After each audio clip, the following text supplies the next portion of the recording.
You've done it. You took that gap year. You have the memories, the friends, the camera roll to prove it. You get back home, set your bags down for the first time in a long time, take a deep breath out, and ask yourself, what now?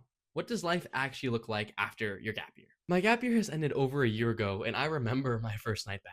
It was nothing like what I was expecting. It was quiet. I remember sitting down and looking at my bags on the floor and my journal and realizing that I didn't have a roommate to look at and talk with or friends a few doors down to go out and adventure with. Everything just felt off. What everyone talks about when you start traveling is the culture shock, all the new things that you're going to experience, the uncertainty, the things that are different. But what no one talks about is that reverse culture shock, the way that you're going to get back home, and while home is still the same, you're not. You don't match the mold of home anymore, and you weren't supposed to. You've changed, you've traveled, you've built memories, you have new friends, you're not the same. And this period of waiting for that next big adventure, waiting for what life has in store for you next, can be really hard. But that doesn't mean that the adventure is over. It just takes time for you to adjust and to figure out how you're going to fit all of these new things into your life. That period of waiting for the next big adventure, like starting university, gives you the opportunity to reflect, to reconnect with your family, to get back together with friends from home, maybe even travel and meet some of the friends you met on your gap year. It's exciting and it gives you more clarity. It gives you a chance to breathe, something that I did not have while I was traveling. And that time to breathe, while also having a lot of confidence in that next step that you're taking, gives you a lot of comfort, and it helps you to walk into that next big adventure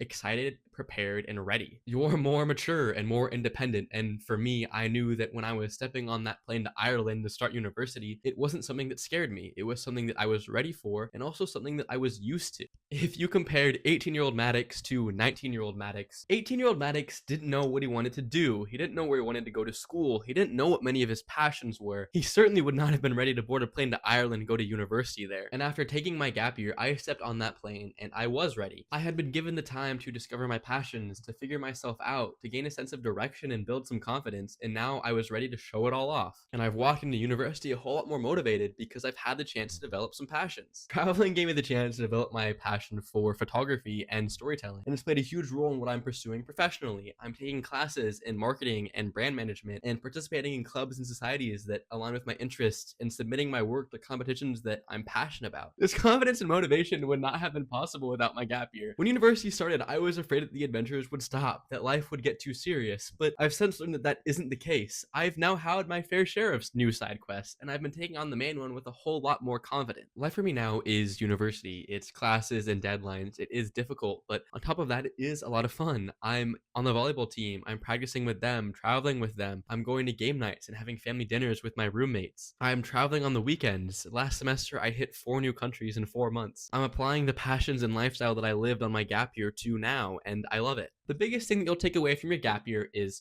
momentum. You'll realize just how much can happen in a year, and the more time that passes after that year, the more that you'll realize that it's not supposed to be the highest point in your life, but a high that you can use to create even better experiences.